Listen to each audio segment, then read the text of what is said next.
Assalamualaikum warahmatullahi wabarakatuh. Selamat siang Bapak Insinyur Ahmad Kusairi MKom CDS IPM ASEAN Eng selaku dosen pengampu mata kuliah Cyber Security Management. Perkenalkan, nama saya Ruina Irianti Agnes bersama anggota kelompok saya yaitu Dwi Kurnia Yuli Astuti, Adnan Winarno Putro, dan Teguh Tridaya Kartika. Pada kesempatan kali ini, kami akan mempresentasikan tugas ujian akhir semester mata kuliah Cyber Security Management. Dalam presentasi ini, kami akan membahas mengenai transformasi digital dan ancaman cyber pada e-government, konsep Cyber Security Management, teknologi keamanan, pengamanan data dan jaringan, manajemen risiko, aspek legal, ISO atau IEC 27001, NIST Cyber Security Framework, Threat Modeling, Risk Mapping, serta indikator keberhasilan keamanan cyber. Baik, untuk mempersingkat waktu, kami akan langsung masuk ke pembahasan pertama, yaitu transformasi digital dan ancaman cyber. Perkembangan teknologi informasi dan komunikasi telah mendorong pemerintah untuk menerapkan e-government dalam memberikan pelayanan kepada masyarakat. Penerapan e-government memberikan berbagai manfaat, seperti meningkatkan efektivitas pelayanan, efisiensi administrasi, transparansi, serta integrasi antar instansi. Namun, di sisi lain, semakin banyak layanan yang dilakukan secara digital juga menyebabkan attack surface atau permukaan serangan menjadi semakin luas. Sistem pemerintah menyimpan berbagai jenis data yang bersifat sensitif, seperti data kependudukan, data pajak, data kepegawaian, serta berbagai dokumen pemerintah. Apabila sistem tersebut mengalami serangan cyber, dampaknya bukan hanya terhadap keamanan data, tetapi juga dapat mengganggu pelayanan publik. Oleh karena itu, diperlukan cyber security management yang tidak hanya berfokus pada teknologi, tetapi juga mencakup sumber daya manusia, proses, kebijakan, risiko, dan regulasi. Pada slide ini kita dapat melihat gambaran sederhana bagaimana layanan digital pemerintah bekerja. Masyarakat mengakses website atau aplikasi pemerintah, kemudian sistem akan terhubung dengan server dan database.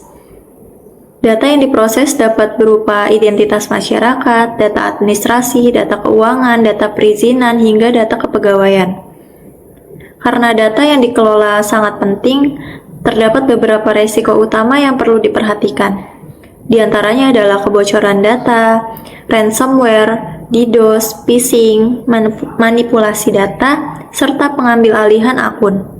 Artinya, keamanan e-government harus menjadi prioritas karena gangguan terhadap sistem dapat berdampak langsung terhadap masyarakat dan keberlangsungan pelayanan pemerintah. Selanjutnya adalah konsep Cyber Security Management. Cyber Security Management merupakan serangkaian proses yang dilakukan untuk melindungi aset, informasi, infrastruktur teknologi informasi, aplikasi jaringan, database, dan data organisasi. Namun, keamanan cyber tidak cukup hanya mengandalkan teknologi. Ada 4 komponen penting yang saling berkaitan, yaitu people, proses, teknologi, dan governance. Jadi, teknologi keamanan yang canggih tetap membutuhkan sumber daya manusia yang memahami keamanan, proses yang jelas, serta tata kelola yang baik. Tujuan akhirnya adalah memastikan sistem tetap aman, andal, tersedia, dan mampu dipulihkan ketika terjadi insiden keamanan. Dalam keamanan informasi terdapat 3 prinsip utama yang dikenal sebagai CIA Triad, yaitu confidentiality, integrity, dan availability. Pertama, confidentiality atau kerahasiaan. Artinya, informasi hanya dapat diakses oleh pihak yang memiliki kewenangan. Contohnya adalah penggunaan enkripsi dan pembatasan akses. Kedua, integrity atau keutuhan data, yaitu memastikan data tidak diubah secara tidak sah. Salah satu penerapannya dapat menggunakan hashing dan audit log.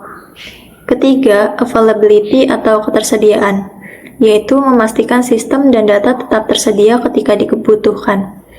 Contohnya melalui backup dan disaster recovery.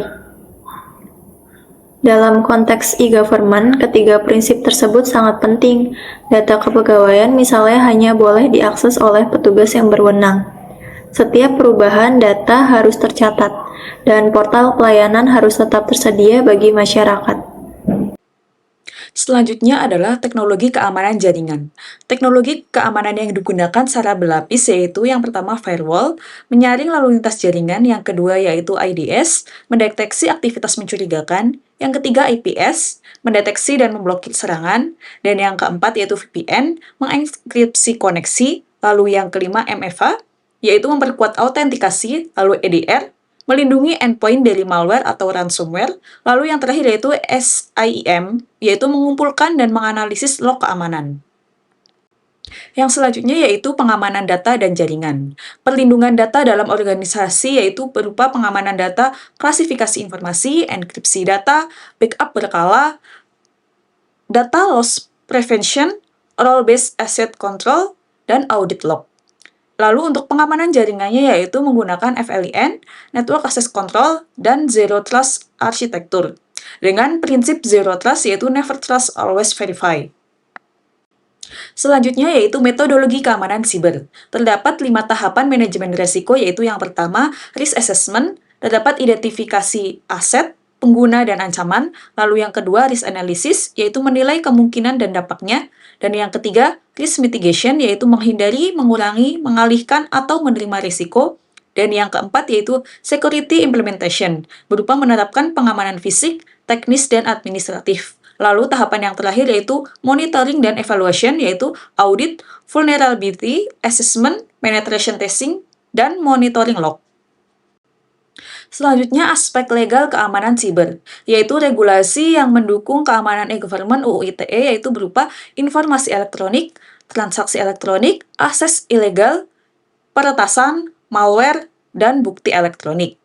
UU KIP nomor 14 tahun 2008 yaitu tentang hak masyarakat memperoleh informasi, kewajiban badan publik, dan informasi terbuka dan dikecualikan. Lalu UU PDP nomor 27 tahun 2022 yang berisi perlindungan data pribadi, hak subjek data, kewajiban pengendali atau pemroses data, dan sanksi pelanggaran. Lalu yang terakhir yaitu GDPR, menjadi salah satu rujukan internasional perlindungan data pribadi.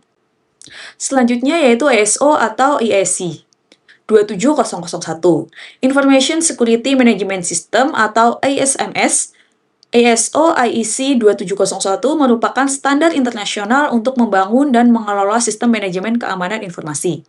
Dengan komponen utamanya yaitu kebijakan keamanan, manajemen risiko, kontrol keamanan, audit internal, dan perbaikan berkelanjutan. Lalu untuk sistem PDCA-nya yaitu Plan, Do, Check, and Act, yaitu memberi manfaat, melindungi data, mengurangi risiko, meningkatkan tata kelola teknologi informasi, mendukung kepatuhan, dan meningkatkan kepercayaan. Selanjutnya adalah NIST Cyber Security Framework.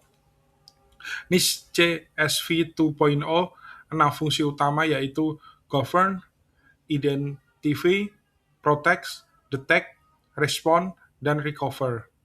Govern menjadi tambahan paling penting pada NIST CSV 2.0 karena menekankan yaitu tata kelola, kebijakan, peran, dan pengawasan keamanan cyber. Selanjutnya adalah ISO 27001 versus NIST CSV. Dengan aspek jenis, dengan ISO standar internasional, NIST framework. Dengan fokus ISMS, itu ISO, dan untuk NIST, manajemen resiko cyber. Sertifikasi untuk ISO ya, untuk NIST tidak. Pendekatan untuk ISO yaitu kontrol dan audit, untuk pendekatan NIST yaitu fungsi dan resiko. Untuk aspek penggunaan, untuk ISO berbagai sektor, untuk NIST pemerintah dan swasta. Untuk strategi keamanan informasi ada 10 strategi utama. Yang pertama yaitu kebijakan keamanan informasi, yang kedua manajemen risiko berkala, yang ketiga risk privilege, yang keempat MFA, yang kelima enkripsi data, yang keenam backup dan disaster recovery, yang ketujuh patch management, yang ke-8 pelatihan pegawai, yang ke-9 audit dan vulnerability testing, yang ke-10 implementasi ISO 27001 atau NIST CSV. Teknologi yang canggih tidak cukup tanpa SDM yang sadar atas keamanan dan kebijakan yang jelas. Selanjutnya adalah threat modeling, permodelan ancaman pada e-government. Tahapannya yaitu identifikasi aset seperti diagram sistem, identifikasi ancaman, analisis kerentanan, penilaian risiko, mitigasi. Untuk contoh aset yaitu database kependudukan, server, website pemerintah, email kedinasan, akun ASN, dan jaringan internal. Selanjutnya adalah street threat modeling.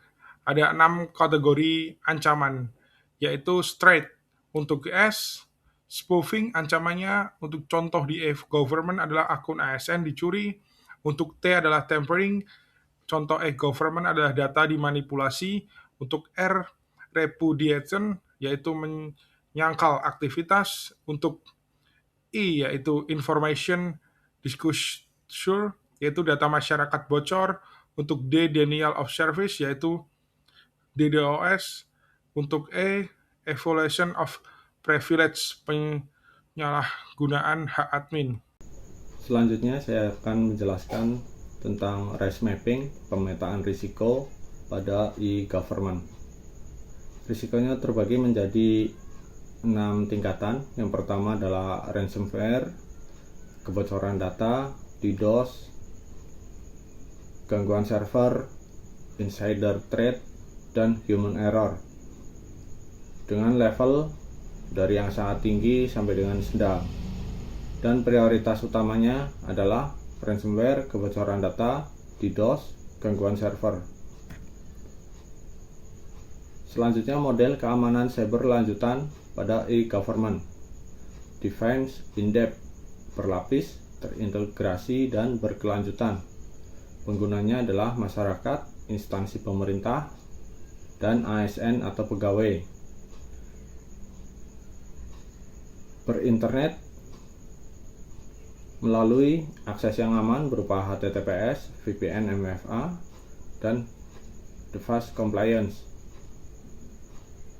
Yang pertama adalah perimeter security yang berfungsi sebagai lapisan pertama untuk melindungi dari akses yang tidak sah.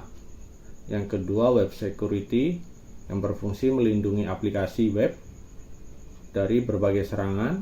Yang ketiga adalah application and access control, berfungsi untuk mengontrol akses pengguna dari aplikasi. Yang keempat, data security yang berfungsi melindungi data saat disimpan, diproses, dan dikirim.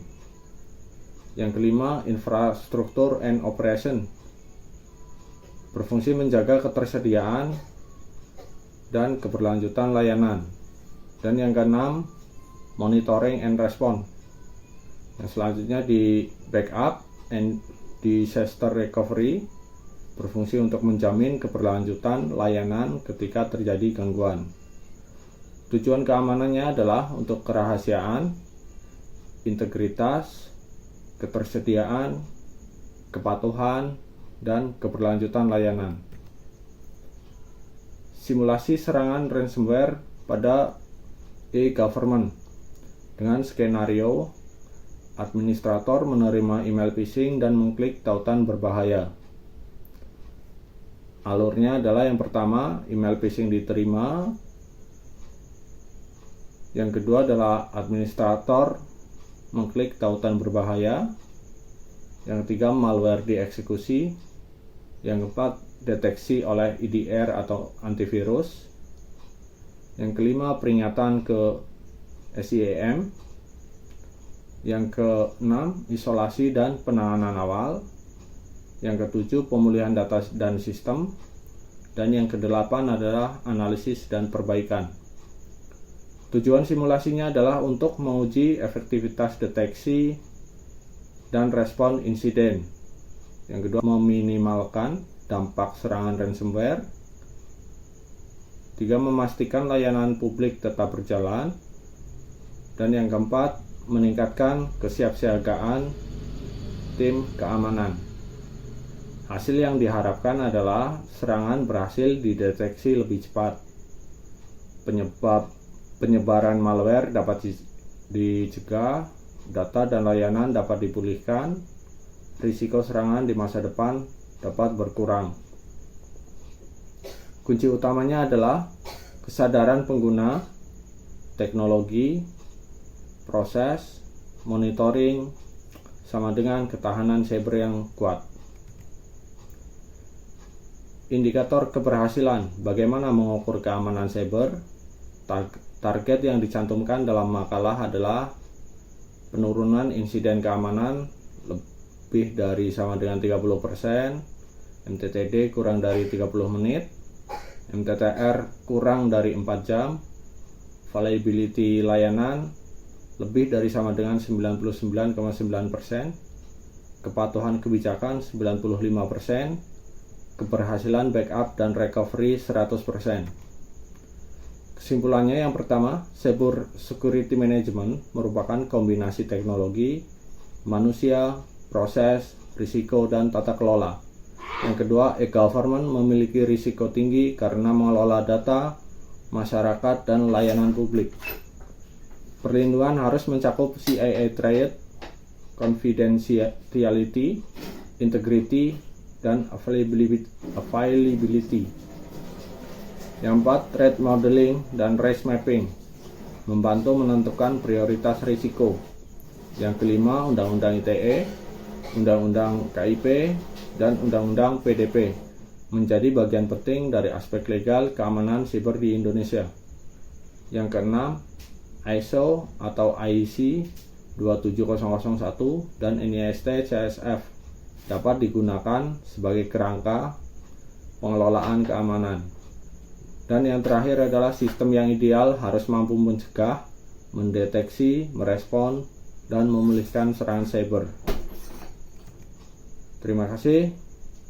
Demikian paparan yang dapat saya sampaikan. Kurang lebihnya mohon maaf. Assalamualaikum warahmatullahi wabarakatuh.